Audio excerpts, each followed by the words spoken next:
For a great cup of joe, there's one thing you should know. Your morning brew can also be playful. Buff Boy Brewing guys make the temperature rise, and you surely feel naughty when you swallow our coffee. If you want some real heat, give your mouth a fine treat. You will want some more, rest assured. Buff Boy Brewing, you can't get enough of. It's time for The Scribble, your weekly fix of celebrity chats, bizarre stories in the news, and basic random chatter with best-selling author and syndicated radio host Jeremy Bradley. Make sure your seat is in the upright and locked position and your barf bag is securely in place. Here's Jeremy Thank you very Bradley. much, Larson. Jeremy Bradley here. This is The Scribble. Well, let me start out by saying Happy New Year to ya, everybody. You know, I'm in one of those moods, and I'm going to be honest with you right up front, okay? You know, when I was on the radio, we had to do the whole smoke and mirrors thing. We would tape Christmas travel programming. Obviously, it ran in December. We would tape it. We taped Mexico in August one year. I think we would normally tape it in October or November, and usually around November, around actually American Thanksgiving. So sometimes only 1 month in advance, because that's when the Christmas decorations would start to come out. But because I had been in Mexico around Christmas time the year prior, we actually had photos of Christmas decorations, so we ended up using those. I'm not going to lie to you, okay? Right now, for me, today, it is October 12th. So I don't even want to pretend like it's just after Christmas and we're coming into January. We're not even near American Thanksgiving. We just had Canadian Thanksgiving, as a matter of fact, 2 days ago, or 3 days ago. So, Happy New Year. But here's the thing. I don't work really in December, unless there is some breaking entertainment news like that bitch Betty White dying, on New Year's Eve day. Now, let's not get... I was at her 90th birthday, and I actually have something from her house in mind, so let me just be clear on that.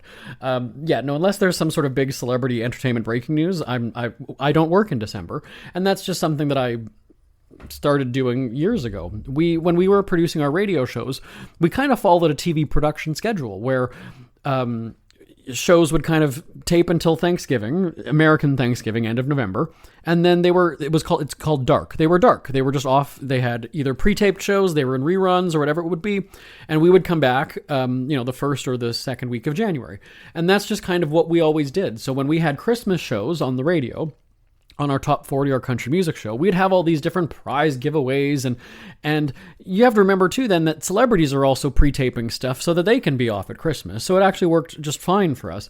And yeah, we would tape all of the December stuff in November, and then I was kind of like, okay, well, I'm on call if there's a celebrity dies or a scandal or something, because that's just the nature of that business. When we were on 40-some radio stations, I was the entertainment correspondent. So they would come to me and I'd join them on the phone and tell them, what the story is. So, long story short, 3 minutes into the show now, it's October for me, but Happy New Year anyway. And so here's the thing though, because everybody looks at the flip of the calendar as being this like sigh of relief that, next year's, this was a dumpster fire of a year. We hear that all the time. And I think I've told this story many times, but it's worth repeating just because of the sheer negativity in the world nowadays. I'm going to tell you how I look at New Year's, because it's a lot different than how most people do it, but you're going to hear me out because you're open-minded and you like what I have to say and you appreciate my opinion on things. But I think, and I'm not somebody who is like chronically depressed or in a bad mood constantly, because as I've talked about in recent months on the show, I actually have family members and friends who go and say, oh my God, like you're so upbeat and positive that like, and I said, because I don't have a care in the world. I don't have any health problems. I'm going to knock wood on that. I don't have any health problems. We don't have any issues with our dogs. My marriage is great. Everything is wonderful. I retired at the age of 39 for the most part. So things are good. I have the energy of, still a teenager. When I go out and have, drinks with my cousins, they're in their 50s, I'm in my 40s, and they all have to get to work tomorrow. And I'm just like, let's just have one more drink because we're having so much fun. Let's just keep going. Why are we going to say no? You're going to be tired for work for, maybe the first hour or two tomorrow. But you know what? We're going to have these memories and laugh about our night of drinks for years to come. So you can suck it up and have your little pity party about you're so tired and exhausted tomorrow morning. Or you could go and say, hey, we stayed out until midnight, having a great ass time. And so I've had a change of outlook, I guess, on life since I've retired and since things have started to slow down in my life. So, with the new year here right now, wink, wink, I'm going to tell you my philosophy when it comes to the new year. And it's coming up on the Scribble right after this. Isn't it crazy that you wait for payday, but before you know it, you're strapped for cash again? It's time to stop blowing your money and become a smart spender with the book, The Official Guide to Being an American Cheapskate at cheapskatebook.com. Learn simple ways to cut costs at home every day and during special times of the year. Don't go broke at Christmas. Don't remortgage the house for a fancy vacation. The book is filled with tips to save you money throughout the year. Check out the best-selling book, The Official Guide to Being an American Cheapskate at cheapskatebook.com or on Amazon and iTunes. Whoops, there we go. Jeremy Bradley here. And because I'm having a libation, since it's the holiday season,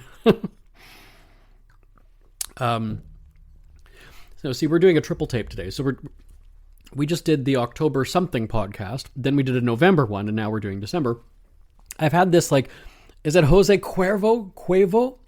Margarita pre-mixed kind of cocktail type thing that I got from the liquor store. And it's very good. And so that's kind of, I don't know if you heard the clinking when I came back from commercial there, but that's what I'm enjoying for my post-Christmas, pre-New Year's drink. Now, let's get into this because, obviously when we had the pandemic, we had everybody saying, I think that some people even just believed that because the calendar was flipping, that it was just going to Corona or COVID, whatever you call it, was just going to go away. Next year's going to be better. And it's like, yeah, no, it doesn't. The disease, the virus doesn't go away just because but I applaud everybody's optimism for that. But something that I've done, and this, I'm absolutely serious on this. Now I'm pulling a Joe Biden. I'm serious. I'm really serious. I'm going to lean into the microphone. I'm going to do the whisper, okay? I'm going to tell you. I'm going to do the whisper. Something that I've done between Christmas and New Year's. Now, you also have to remember that, like I said, I'm happily married now. I started doing this when I was single. And it wasn't out of depression. It wasn't out of kind of needing to boost myself up. I had an incredible, I had a wild life in terms of career experiences, life experiences. For our radio shows, I was traveling all the time. We were doing tourism programming. We were covering red carpets. I was hanging out with celebrities. I was getting drunk with celebrities. I was basically being paid to vacation when we would do travel programming. So I had a lot of really cool things that I did. And so what I started to do, like I said, I was single at the time, but because you always have that lull, if you get the time off at Christmas, like a lot of people do, between Christmas and New Year's, that's a lot of time, and so I was at home. I had, my dogs or whatever, but I was on my own, and I kind of thought, I want to look back at how crazy this year was. Crazy in a good way. And so that's what I would do, this is back when we used digital cameras to capture things, not necessarily our phones. And I would go, because we were on the radio and we had a different, we had a weekly show, so we had the folder of content, so that would have the audio of the show. If we had a celebrity guest or if it was a red carpet, we'd have folders for the photos or videos or extra audio of just the interview or whatever it was. And so that's what I would do, was I would go through the year 2018 or 2000, whatever the year was, because I just thought, wow, I've had some really incredible, maybe that's the better word, not crazy. I've had some incredible experiences. And so I would look at I would start in January, and that would also be everything from, whether we had a family, I always remember my uncle's birthday. He's passed away now, but January 10th, I always remember that was kind of our first gathering, because I would always laugh and say to him, oh my God, we had Christmas. In our family, we would do basically 3 days of Christmas, so with different groups of families. And I just remember going and saying to him, oh my God, we just sobered up from New Year's and we're already here for your birthday. So that's how I remember his birthday. And so I would just go and look back at the family get-togethers. I would look at the trips that, I went on, the experience that I did. Oh my God, I was ziplining upside down in Mexico last March. It seems so long ago. And you just kind of have those smiles. Now, partially the other reason was because when I'm in the moment taping our radio shows, I'm not necessarily I'm how did you say it? I'm living it. I'm sorry, I'm experiencing it, but I'm not living it. Maybe that's the way to say it. And so there were times when I would be on the airplane coming home that I would grab the camera from from our producer or whatever, and I would just scroll the pictures on the camera, because I'm sitting there going, I remember doing it, but I want to see what it looked like. Like I kind of want to, see it again. And so I would do that. And so between that break of Christmas and New Year's, I would go and I would look and I would see, oh, we covered the Grammys. Oh, we covered, whatever during award show season. Oh, we did that. Oh, we had Entertainment Tonight on the show. We had Nancy O'Dell. We had, and it was just always so fun. And then you kind of, you scroll the pictures, maybe I listened to the audio again just because I remember, oh my God, Nancy, if you don't remember Entertainment Tonight, Nancy O'Dell was one of the hosts for a while. She would always come on and we would preview the award shows. That I remember just laughing about this, or we had so-and-so on and they said, oh, I remember being in Winnipeg. That was the first place I had poutine. Winnipeg is my hometown. And she was one of the co-hosts of The View. And so that stuck out to me. So I would go through, whether it's photos in your Google Photos or wherever you have it. I had, like I said, folders from our digital camera and our radio shows, and just would walk down and go, what a really great year. Because I understand looking forward. I understand being optimistic. I understand going and saying next year's going to be better. There's nothing wrong with doing that. But I don't know why we being a society, why we kind of look back and go, oh my God, I can't wait for the year to be over. Because it's not always a bad year. It's bad if you make it bad. It's bad if you look at it that way. And don't get me wrong, I'm not a motivational speaker. I'm not one of those like peppy, be positive. I don't have like all these positive sayings around my office and around my house that pep me up in the morning because I've never needed that. But I'm just kind of like, yeah, why are we so focused on all the shitty stuff that happened? Because I remember, this was a couple years ago now, my grandma died from corona. She was in a nursing home. We could not even see her for the last 8 months of her life. We would get pictures from the care home of somebody wearing like a hazmat suit, coloring, a coloring book. She had dementia. But, and I'm just thinking that is painful to see. That's a horrible thing. The last picture I have of my grandma is a nurse sitting in a hazmat suit coloring in a coloring book with her. I couldn't see her. And it's funny because I was at the nursing home. They would do bingo on Wednesday nights. I was there when this whole thing, when it was Tom Hanks that first happened. I think the NBA canceled the game or something. I was there because it was on the television in the dining room where we were. And I remember the nurses kind of going and saying like, oh my God, what's happening? What's going on? So that was the last time I saw her, literally when Corona started to strike. And it was kind of like, oh shit, something is happening. So that was like March or whatever it was. And she died in November. And, so that's a shitty year because I also had a dog die. And my dogs were around, even before my husband was, before, my life kind of really got steady. And that was a really tough year because my dog died in the summer. My grandma died like, a few months later. But here's the thing is that I still, it was hard to look at the pictures of the dog and the grandma, but I still went and looked at the fun times that I had. So maybe that year with my grandma was kind of, but I went and looked back at the times that we played bingo at the home or when I snuck in wine and we had wine. I mean, what are they going to do? They're going to kick her out. She's an old lady. Like, she's 90-some years old. They're not supposed to have wine here. But you know what? Look the other way. Like, this is... And so I went and I looked at the good times. And that made me smile. So, yeah, it was shitty. Shitty that your grandma has no idea. First of all, like I said, dementia, doesn't know what Corona is, doesn't understand where she is half the time. And I'm not making fun. She literally did not know where she was. She thought that my dead grandpa was coming to get her most nights. And he had passed 12 or 13 years prior. So, she doesn't know where she is. She thinks her husband is still coming to pick her up. She thought that she was working there at one point. So is she going to understand Corona and why the family's not seeing her? No, of course she's not going to. Does that break your heart? Of course it breaks. My eyes are kind of almost starting to water now as I'm saying it. But terrible year. But you know what? Let's focus on the positives. I had some great times playing bingo with her at the beginning of the year then. Right? And then I look at all the pictures of the dog where for the radio shows we would have, the NFL would send team jerseys and things for photo shoots and all the, so you find that positive spin. If I want to go and just say, what a shitty year, I can't wait for it to be January. Well, that doesn't change anything. It doesn't. So I'm not going to be sad about my grandma come January 1st or January 2nd. Of course, I'm still sad now, these years later. So but I don't understand why we kind of do that to ourselves and why we go and say, it was a terrible year, can't wait for it to be over.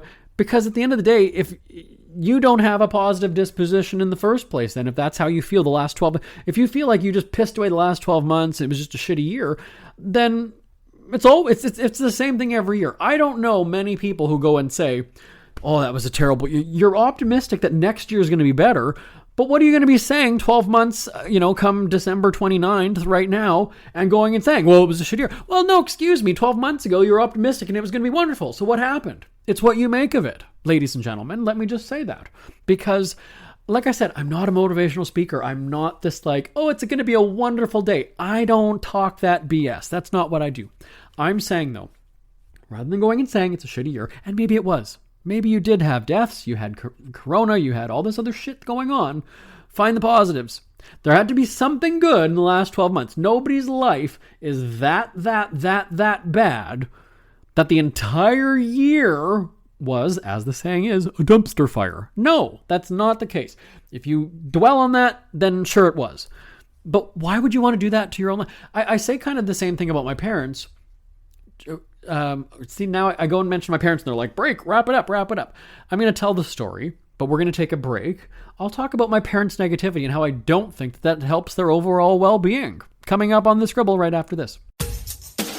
Ever had something to get off your chest but never had the balls to say it? That's a load of crap. Speak Free with JB.com is exactly what you've been waiting for. Your chance to tell it like it is and not care what anybody else thinks. Have your say on issues of the day. Join newspaper and radio columnist Jeremy Bradley as he tells it like it is. Hundreds of thousands of people have stopped by, including some well-known celebrities who have had a chat with JB and speak candidly about what's really going on in the world.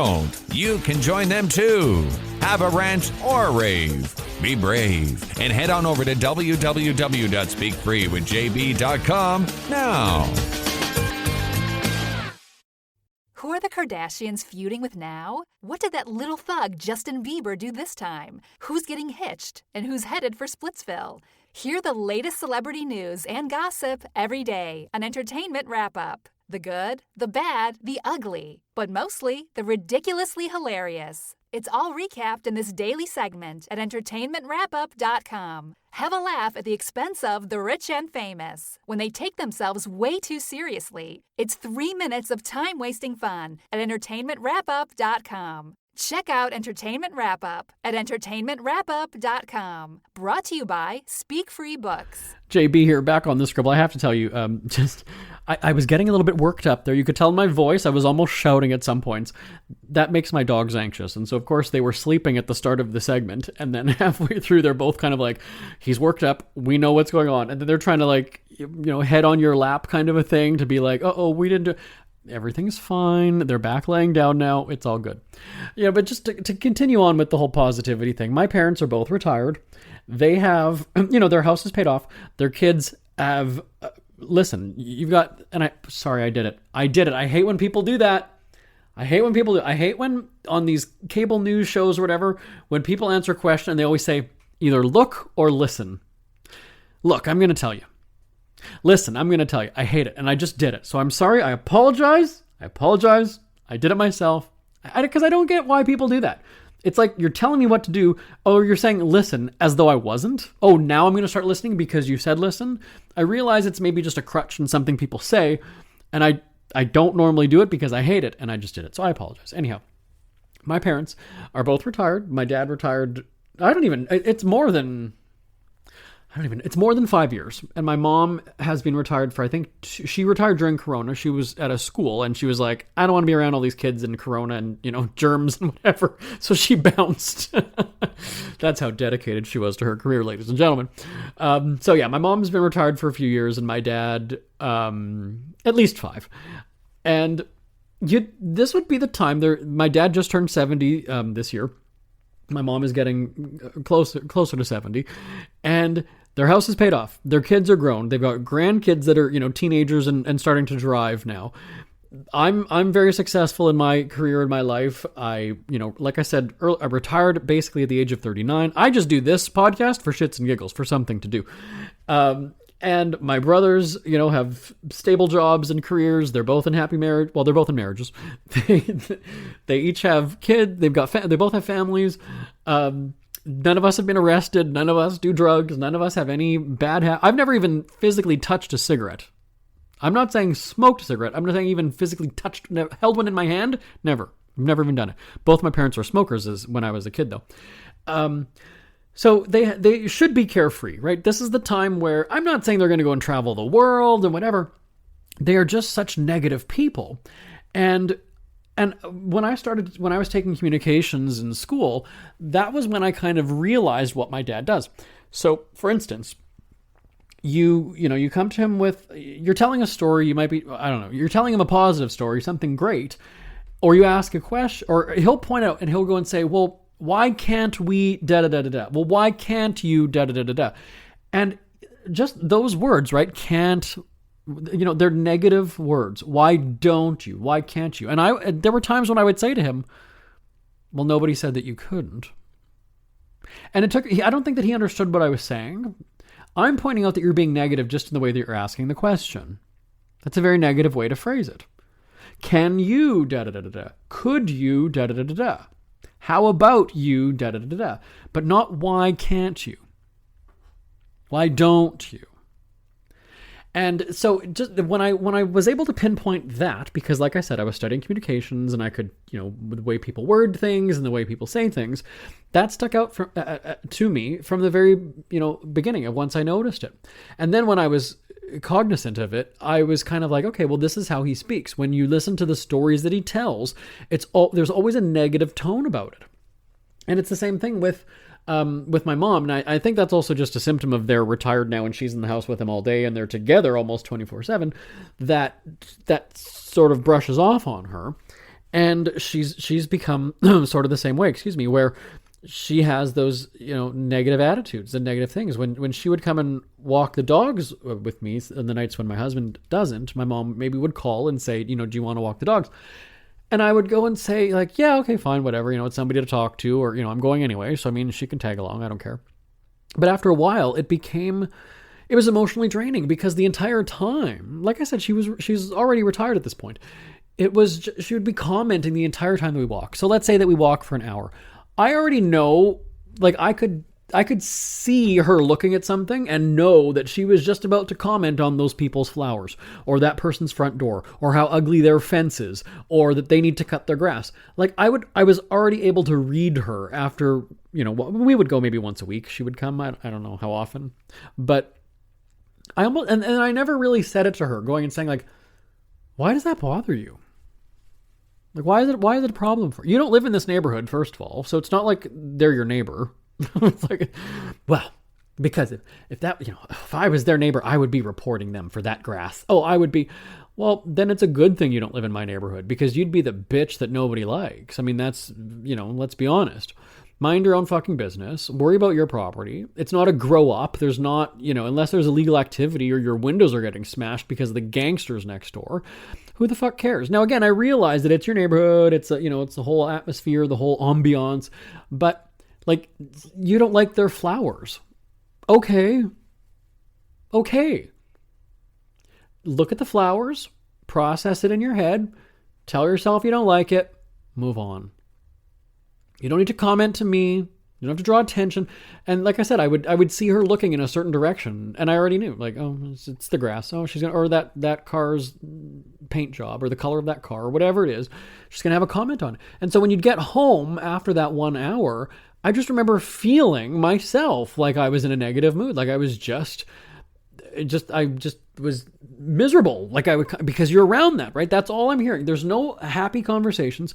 So when I was, I've written books and I would do book signings or whatever it was.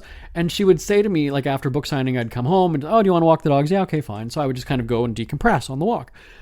Oh, wow. How many books did you sell? Oh, well, I bet you don't have a pension though. Hey, you're not paying into a pension plan. And I just kind of thought, where the hell did that come from? I sold out a book signing where we had to end it because we ran out of books. That's a good thing. It's a good thing. It is.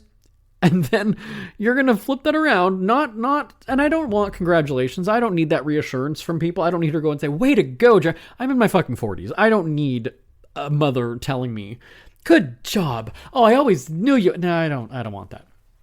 But to find the negative and go and say, oh, I bet you're not paying into a pension though, hey? Like, Where did from a woman who has no investments, by the way? My parents don't have any sort of, in Canada, RRSPs or any kind of investment or retirement funds or anything. They get just their government retirement or work retirement. Don't worry about my money. I was making, $250,000 a year when I was starting out in syndicated radio, 3 years in. So don't worry about my finances. I retired at 39. I'm good. And so that's what I'm saying, is that you just have this negativity, this whole, negative outlook on life.